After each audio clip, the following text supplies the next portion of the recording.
Good afternoon. I've had the pleasure, privilege, and honor of welcoming to the Google campus Dada Nabhaniilananda, also known as the Monk Dude. Dada is a meditation teacher, a yoga monk, author, singer-songwriter, and speaker.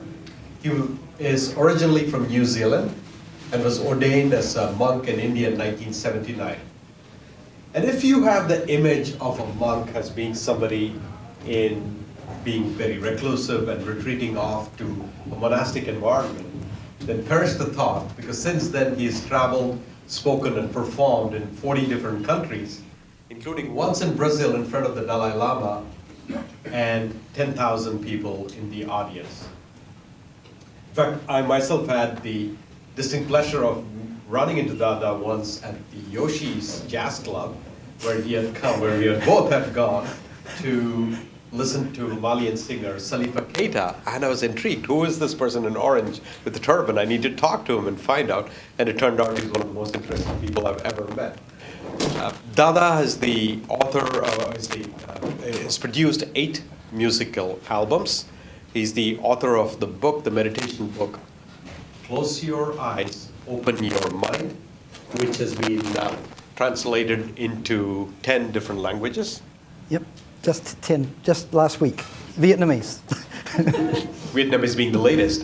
He also teaches a course on meditation and how it unlocks creativity at the University of Berkeley, and speaks on this topic to several corporations all over the world. I'm delighted once again to welcome to the Google campus singer, songwriter, performer, author, and yoga monk and meditation teacher, Dada Nabhaniilananda, also known as the Monk Dude. Dada. Thanks so much, Gopi, and thanks very much for inviting me back to Google, because I was here last year. Who was at my talk here last year? A couple of you were? Okay, good, because I got to tell you, I discovered since then that everything I told you then was wrong. No, I'm just kidding. But at least most of you weren't here, so I can reuse some of my Google jokes from then. So I'm going to be speaking to you about meditation and the idea of the enlightened leader, and how meditation can help you to develop love, creativity, and wisdom. At the beginning of last year, I was speaking at a corporate conference, and at the end of the presentation, we had a short meditation and chanting session. And just afterwards, one of the directors of the company came up to me and thanked me and said, you know, I want to say that was the first time, just that short meditation was the first time I've felt peace in months. And it really struck me. So I thought, wow, this is really serious, that, you know, there's so many people in the corporate community who are silently suffering, and what I've got to offer is kind of more valuable than I realize, because I take it a bit for granted. You know, I've just taught them something, a short meditation, I've done it 1,000 times, it's no big deal for me. But for her, it was really important, and perhaps for many others.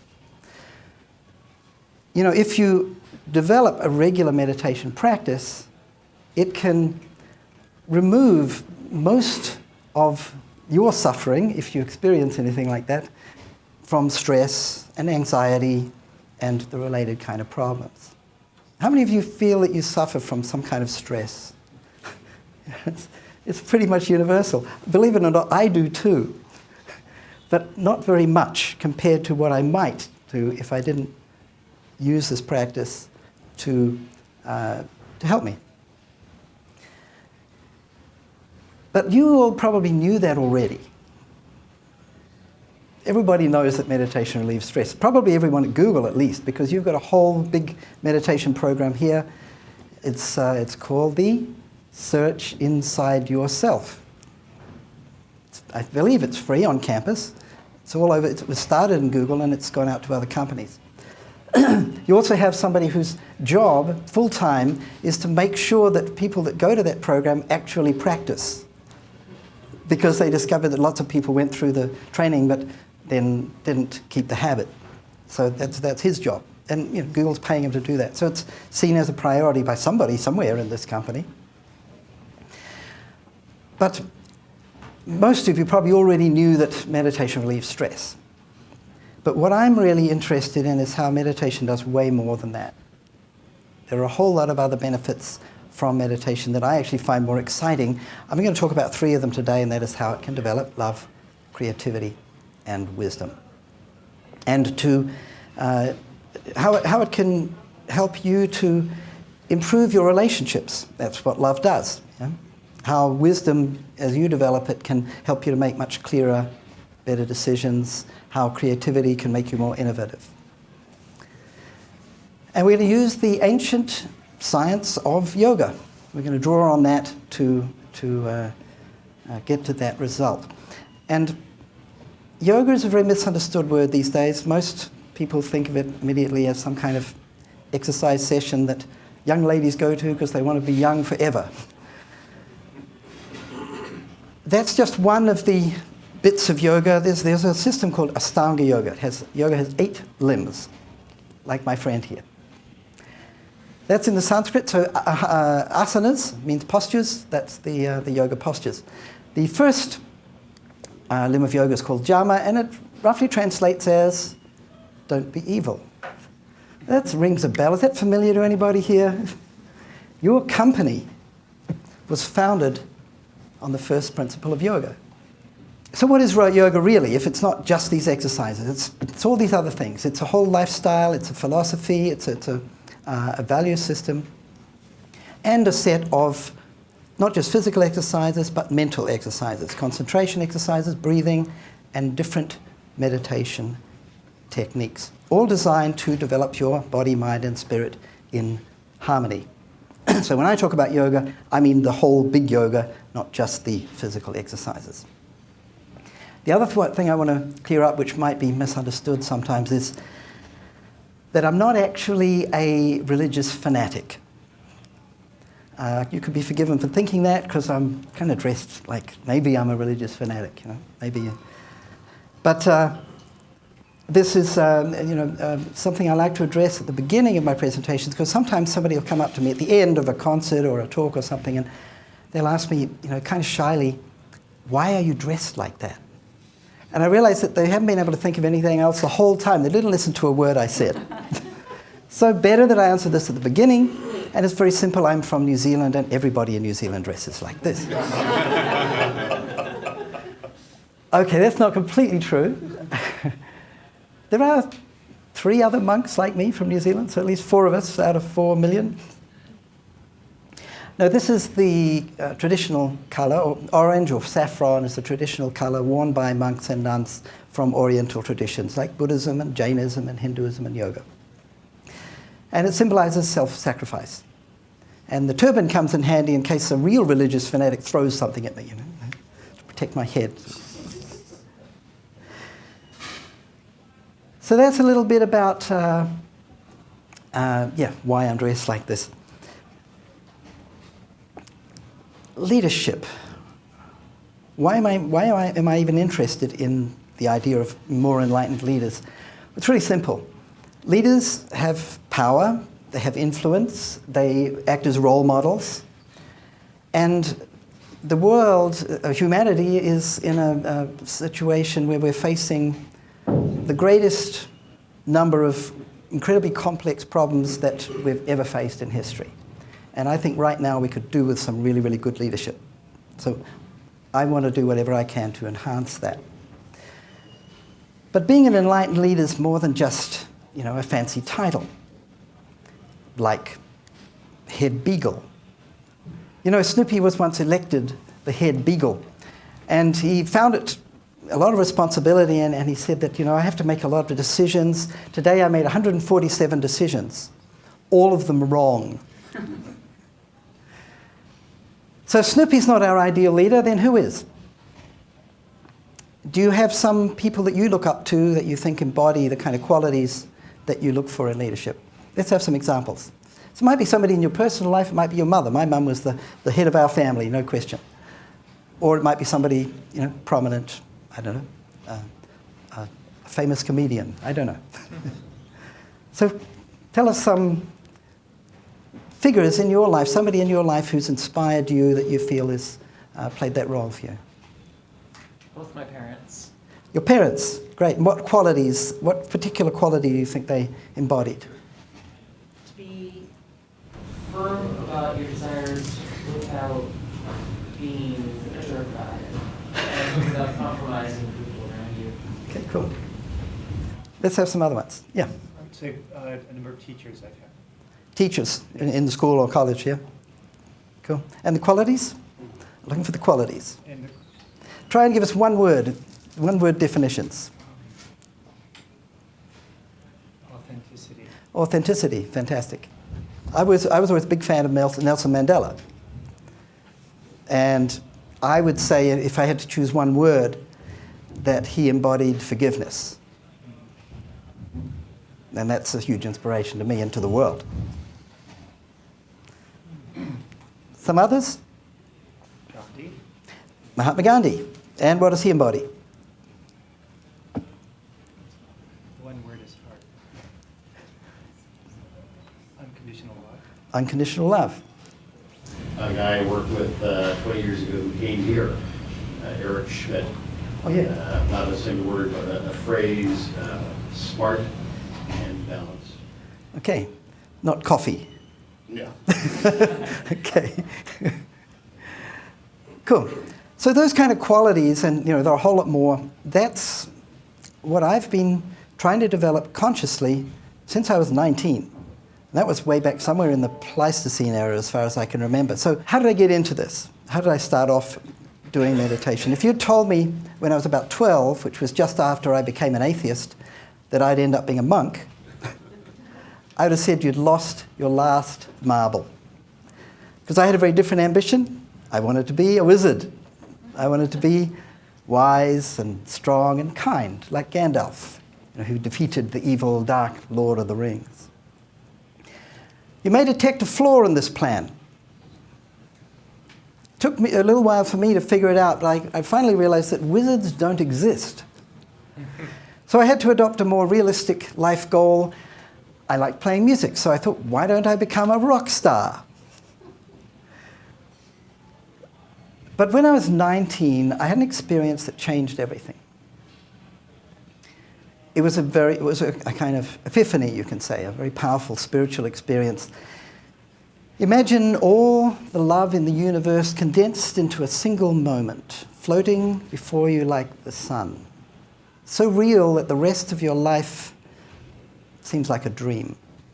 And in that moment, I realized that the purpose of existence is to become one with the source of love within us. And I felt inspired to walk the spiritual path as a yogi and master my mind through meditation, and hopefully to become a teacher and help other people find the path to happiness.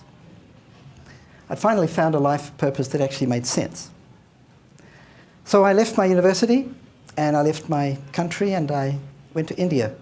And there I studied the intuitive science of Tantra Yoga and the ancient wisdom of the mystics. And I studied under a great master. That was a long time ago. But you don't have to become a monk like me in order to get the benefits of meditation. I have a friend, his name's Mike. I met him a few years ago. And Mike is a manager of big projects. He was running a $100 million project.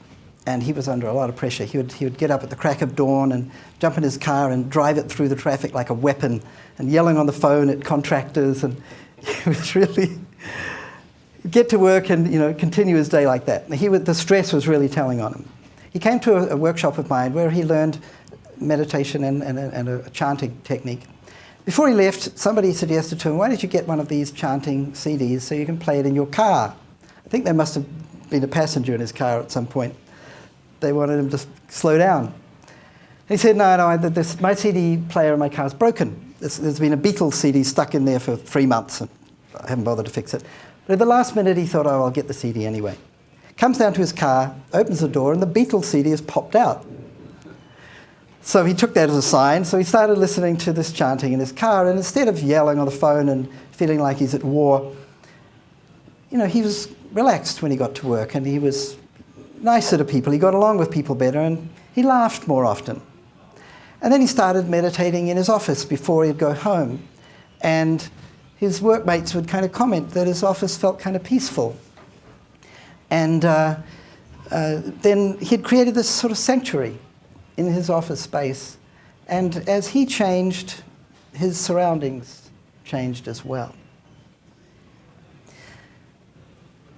So what did love, creativity, and wisdom do for Mike?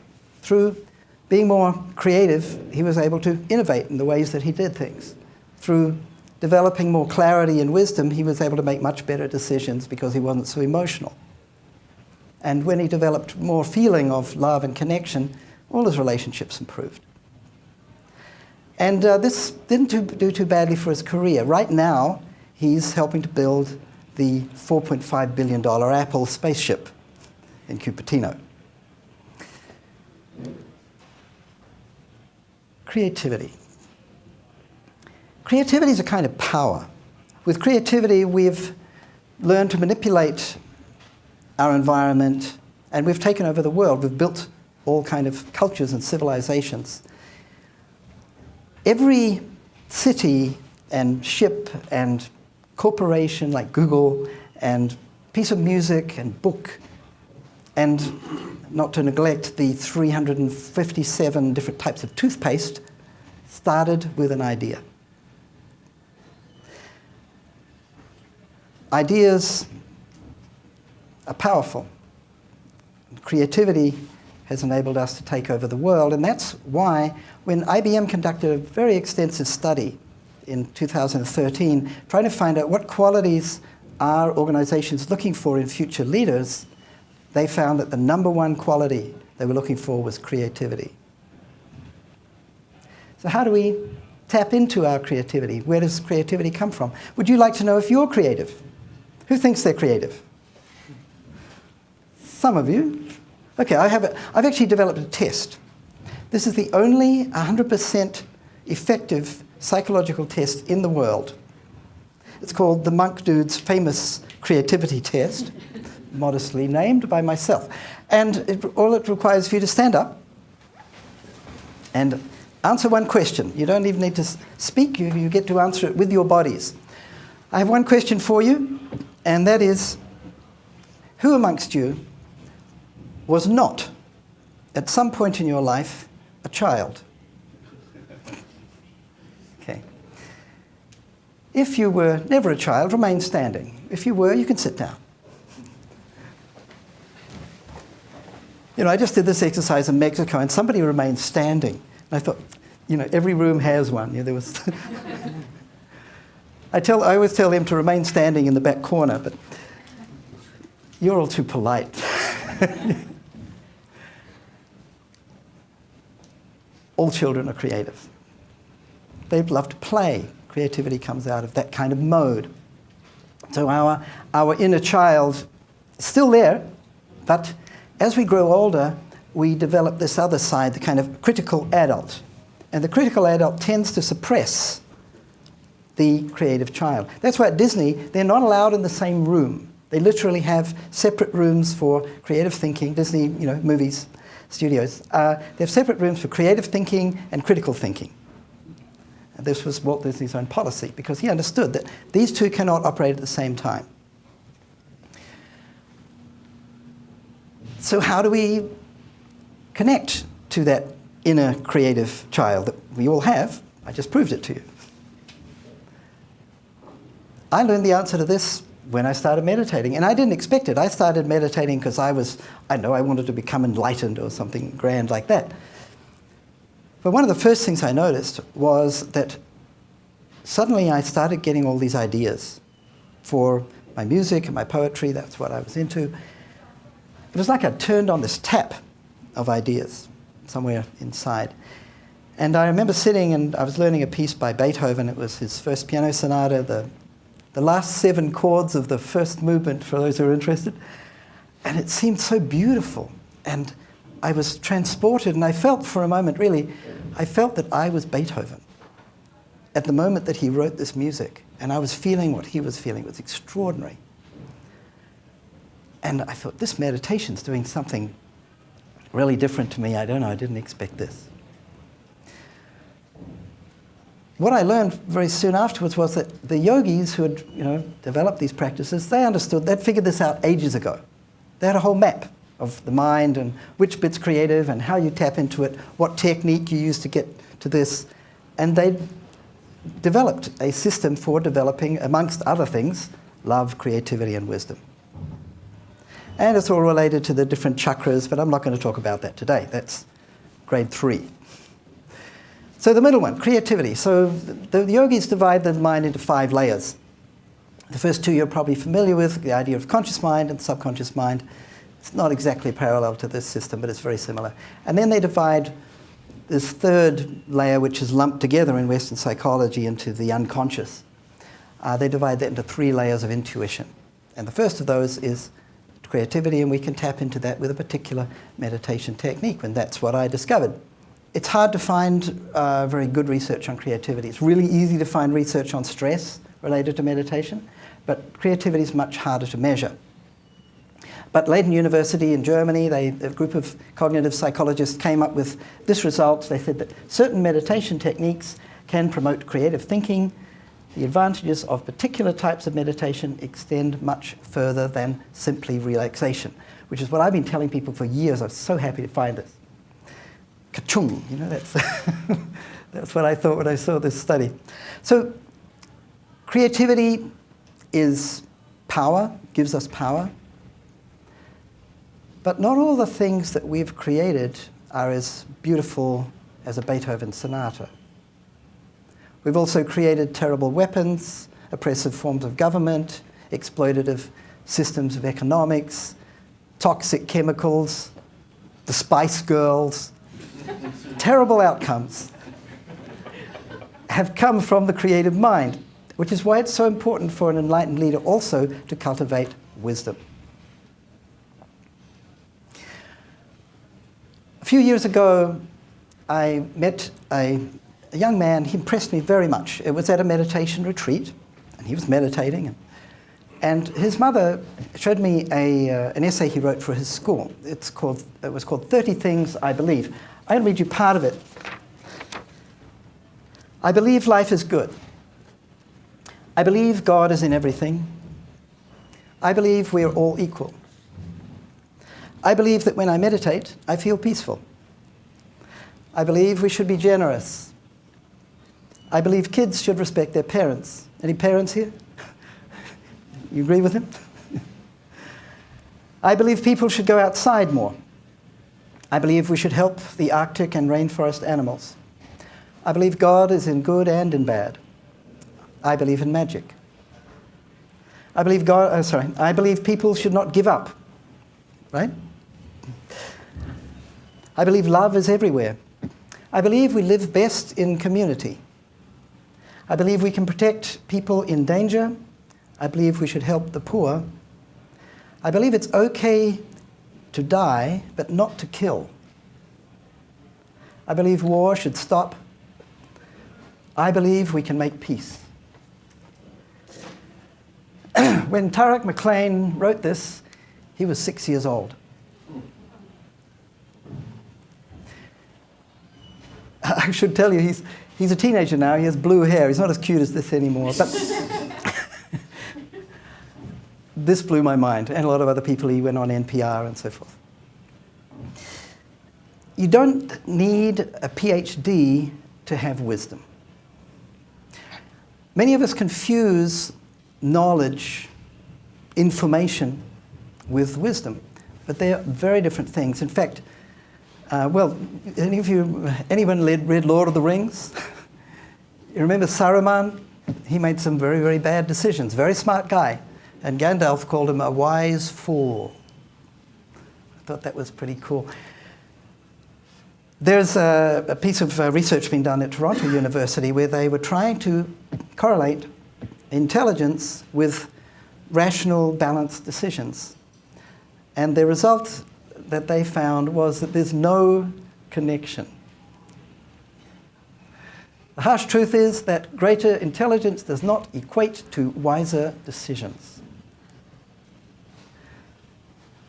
So I know you're all, a lot of people in Google have done a lot of work on their education, a lot of smart people, but this doesn't necessarily mean you make better decisions. Joseph Stalin was probably a pretty smart guy, right? I think you get the point. So good decisions really come out of a combination of rationality and intuition. Intuition is a different kind of function from one of these or several of these higher levels of mind. And if we just develop our intellect and reason and think that's going to solve all our problems, you're dreaming. We need these subtler faculties. And many great thinkers have pointed this out. Einstein for sure, Steve Jobs always talked about this. There's a lovely quote from this writer. Oh, this is a real photograph of a Google employee, of their brain. Okay?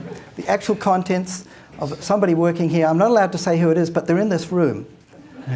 It could be you. Yeah? So what are you doing with your mind? We're all intelligent. We've got a lot of stuff going on thinking, but what are we thinking about, actually? I think that the great majority of it, going by my own mind, the great proportion of it is junk.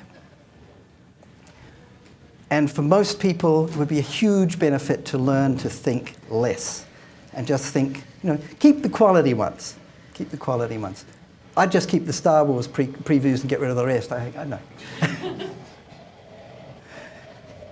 So yeah, intuition. If you slow your mind down, to get your intuition back, you get your intuition back when you make space for it, when you stop the chattering of the rational mind. So once again, these two functions are mutually exclusive. Okay? And actually research into intuitive insights amongst indigenous tribes has revealed that they generally are much more intuitive than city dwellers and educated intellectuals. We're out of balance and we've lost something in that process. So wisdom comes out of a nice combination of rationality and intuition. Love. Creativity has enabled us to conquer the world, but only love can conquer your heart. I'm not talking about romantic love. I'm talking about something much bigger and certainly more dependable than that. I'm talking about the kind of invisible glue that creates friendships and families and communities, the sense of connection that enables us to look at a stranger and see ourselves in their eyes, or inspires a little girl to share her ice cream with a puppy.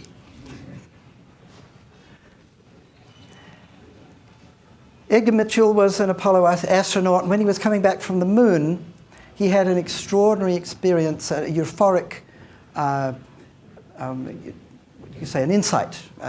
And he said this: you develop an instant global consciousness, a people orientation, an intense dissatisfaction with the state of the world, and a compulsion to do something about it. From out there on the moon, international politics looked so petty. You want to grab a politician by the scruff of the neck and drag him 250,000 miles out and say, look at that, you son of a bitch.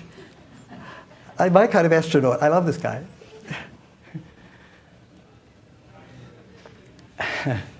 Oh, I just gave the game away. Oh dear.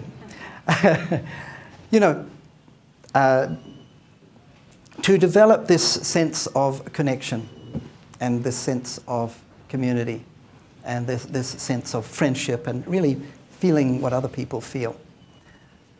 The most effective way to do that, well, you might think I'm going to say meditation if I hadn't already given you the clue. But actually, what I've found in my experience is most effective in doing this is music. And that's why in our practice we use music to lead into meditation. Music's the language of emotion. If you get back from work and you're kind of tired and you're a bit down, you put on your favorite piece of music, what happens? There's an instant mood change. It takes seconds. It's very powerful. It resonates with our nervous system and our chakras and all these, the whole body and mind. So before meditating, which we're going to do in a little while, we use music to put you in the mood, and then it's much easier to concentrate. If you try and go straight from kind of work mode, you know, you've got to be serious, you've got to make money, and then you've got to suddenly be peaceful and not be thinking too much, it's very difficult to make that transition without something to shift you into the right kind of emotional background, and that's what music does. So I use music as a lead into meditation, and you'll find it in so many different spiritual traditions also. Just about every spiritual tradition uses music for this same reason. So how does meditation work? A couple of questions I want to ask you. Firstly, who thinks that to meditate you have to stop thinking?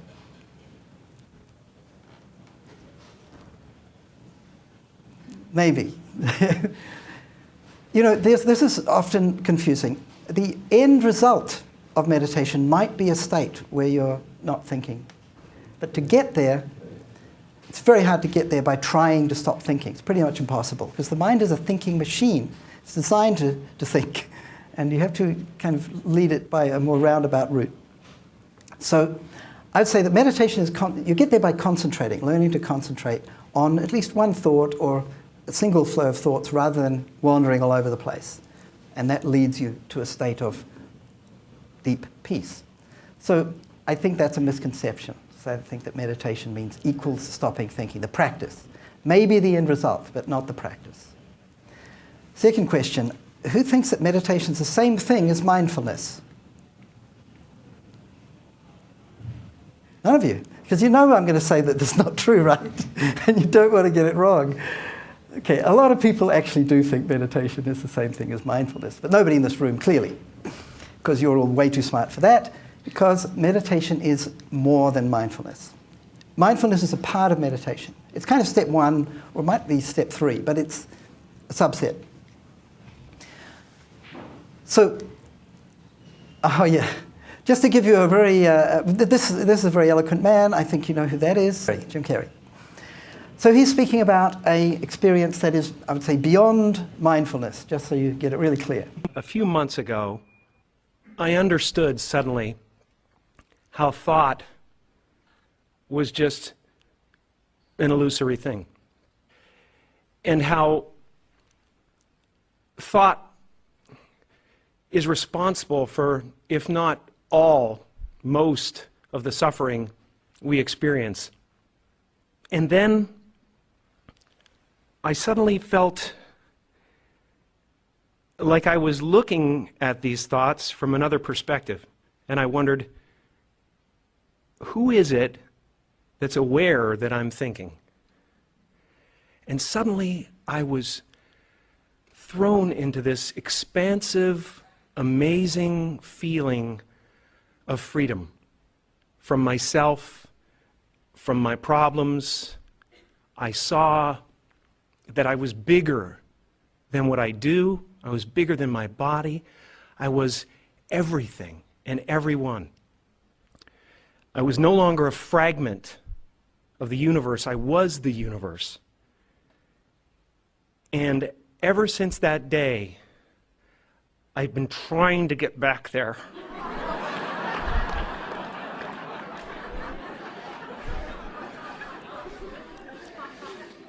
It comes and it goes. It's like riding a wave. Sometimes I'm on, sometimes I'm off. But at least I know where I want to go. I could not have put it better myself. So we lost a little time at the beginning because we started late, so I want to skip forward and actually get to where we're going to meditate. Okay, I'm going to run through this fast. Neuroplasticity. You know what neural pathways are? When you think, your brain changes. If you keep thinking in a particular way, you create neural pathways. Our thinking habits change our physical brain, and it changes our personality. You know, we used to think that the brain was a static physiological organ, but that understanding's changed completely. And thinking, it's a little bit like water. You know, it doesn't have a particular form. It's kind of soft, but that's very deceptive. It can be very powerful. You know, if you if water keeps running in a stream for a long time, this can become this. So keep thinking happy thoughts, and you'll be a happier person. If you keep thinking angry thoughts, you'll become an angry person.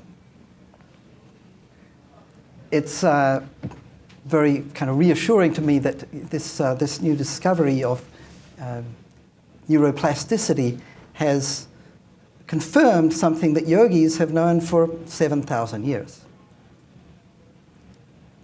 Thought is extremely powerful, especially repetitive, concentrated thought. And that's one of the secrets of meditation, that type of concentration. It changes your brain, it changes you over time. To do that, we use something called a mantra. You know, wizards use magic words, but yogis use mantras. So a mantra is in this case, a Sanskrit kind of word of power. And it's repeated or sung, and it really helps to bring us into that meditative state using the sound and also the meaning behind the mantra, the kind of power of positive thinking, which is demonstrated in neuroplasticity. So the mantra we're going to use has 3 words, and we're going to put some music to it. And it kind of means love is the essence of all. It's a very positive idea. So to meditate, I want you all to sit straight. Feet flat on the floor, please. Hands cupped in your lap, thumbs together. And hopefully this is all going to work. Okay. So first let's get the mantra straight. Can we get the mantra back? Thank you. I want you to pronounce it with me. So it's pronounced Baba, Nam, Kevalam. And all together, Baba, Nam, Kevalam. Very good. So as I said, that means love is the essence of everything, essentially. So you're welcome to sing with me if you want. And then I'll guide you through a very short, silent meditation.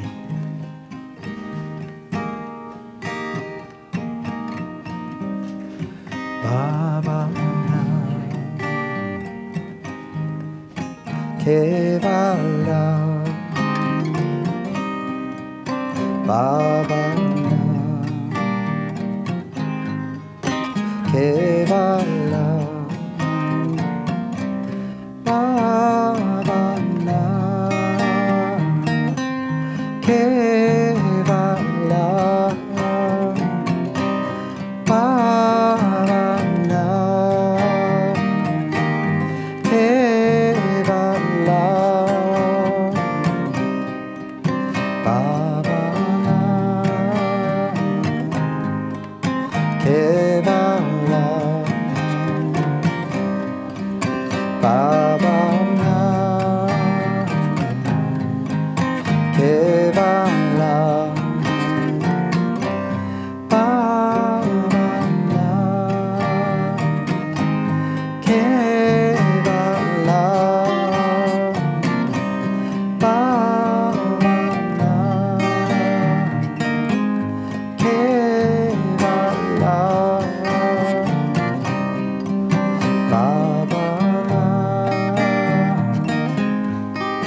Kevala Baba Kevala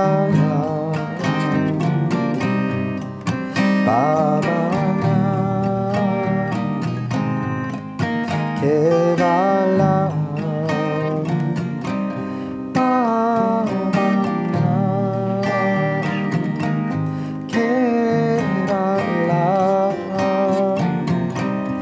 Baba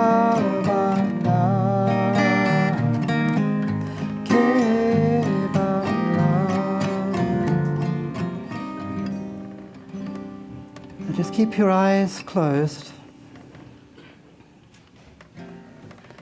and breathe through your nose if you can comfortably.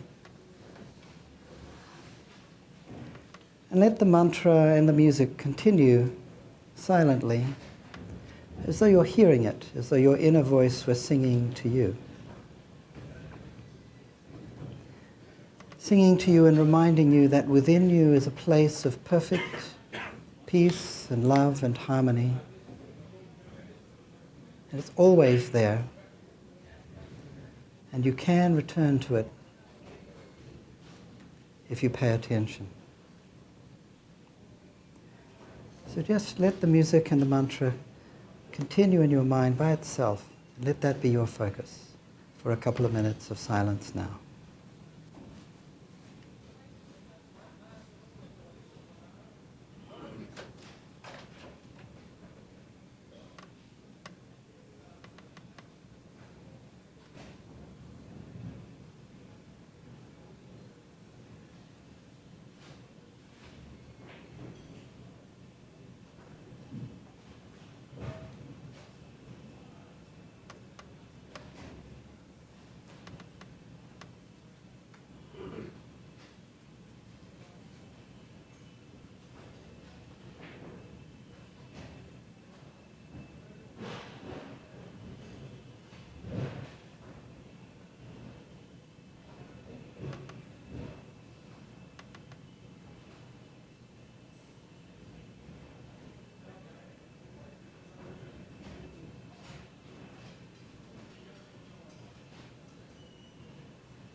So I've seen this kind of practice and this kind of lifestyle transform people from, really somebody who maybe had a lot of problems, really didn't know what they wanted to do, into somebody who was very centered, very open-hearted, much more connected to their source of wisdom and creativity and love.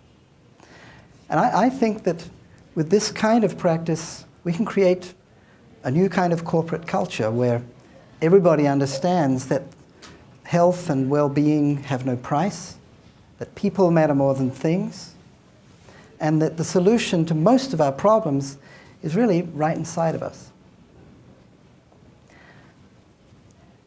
There's something in yoga called a mudra. A mudra is where something that kind of connects the mind and the body with meaning. It's a language of the body. So this idea can be represented with the hands. Hands are creative. We've created all kinds of things. We build things, we write, we play the piano, we use computers. Hands are creative. There are these amazing creative instruments. But without your head, they wouldn't know what to do. So the head is like this, and your mind, if it doesn't get guidance from your heart, it doesn't always make the best choices. So there's a mudra in yoga called the Namaskar mudra, and it goes like this: the hands, the head, and the heart. Let's all do that. Then you'll remember it. Muscle memory, So the hands are creative, the mind can produce wisdom, and the heart is what connects us to everyone else. So thank you all very much. That's called the Namaskar mudra. Namaskar. Namaskar.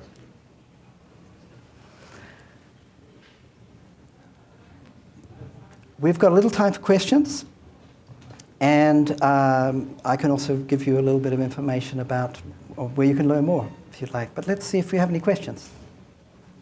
Yeah, tell me. Do we have a mic? Oh, you can use the guitar mic.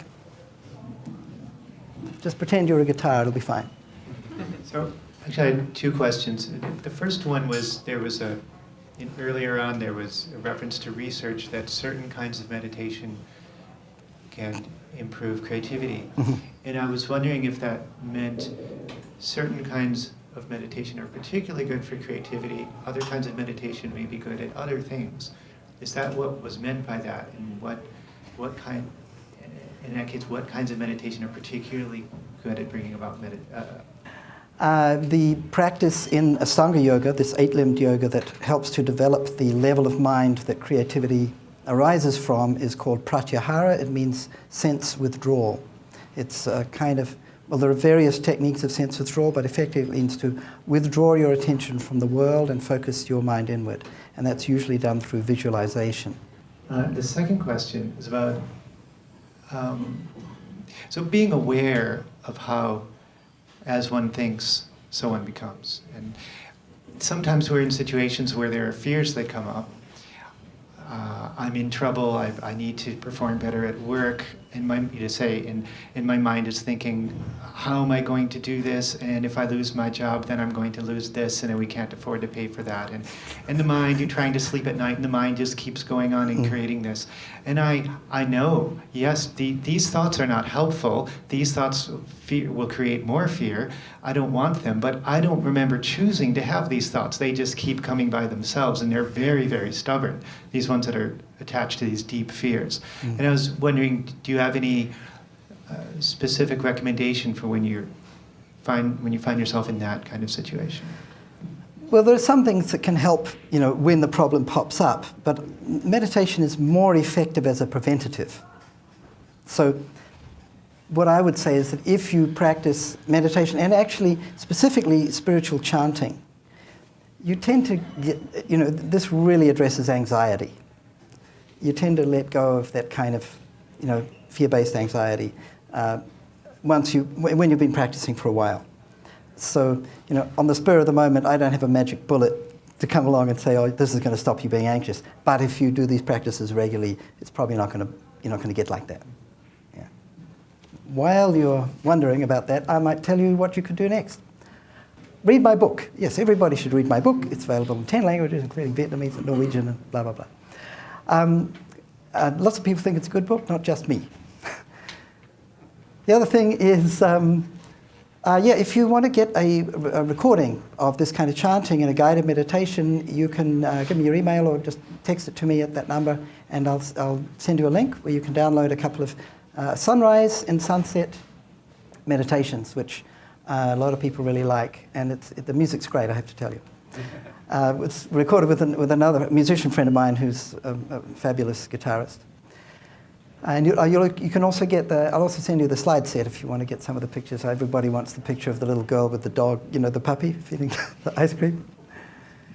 Other stuff, what else do I do? Well, you can just write to me if you've got any questions. If you want to learn more, I do one-to-one coaching. I teach workshops and retreats and stuff like that. So that's all available. And that's my website, The Monk Dude Speaks. So if you, that's kind of my new corporate website, which was very beautifully put together by Emily. Thank you. Emily's also collecting testimonials. If any of you would like to say something about what you got out of this, or so we can use that to inspire other people to maybe come to programs like this. So that's going to be happening sort of straight afterwards. I think that's everything I'm going to tell you, unless you've got any other questions. How do you lead the horse to water? I know some people that could benefit from it, and you tell them about the possibilities, yeah. I know 7 billion people who could benefit from yes. it. Yeah. So people that aren't, well, there's a very good book called 10% Happier. Anybody read it? I did. Yeah, okay. So there was a guy who's super skeptic, this ABC journalist, what's his name? Dan Harris, thank you. So Dan Harris, excellent writer. I mean, he's a brilliant writer. Well, he's a nationally famous journalist, so he better be. So, he was super skeptical, tremendously resistant. But what convinced him was the science. So, science is the religion of the day. The research proves that meditation helps you. People that do it have known that for 7,000 years, but Nowadays, we only believe it if we can see it in a laboratory and all the figures. So we have those figures now, and for demonstrating a lot of the benefits. The more subtle benefits that I'm personally most interested in are harder to prove, as I indicated, and creativity is just the beginning of that. But the more tangible benefits, the physiological, stress-related benefits, there's no doubt. That's one way to do it. Get them to read Dan Harris's book. That's pretty convincing. Or just watch his video. He's got a really neat 4-minute video you can find on YouTube, which is brilliant expose or exposition on the benefits of meditation in 4 minutes. Thank you. Okay. Thank you all very much. I think that's it.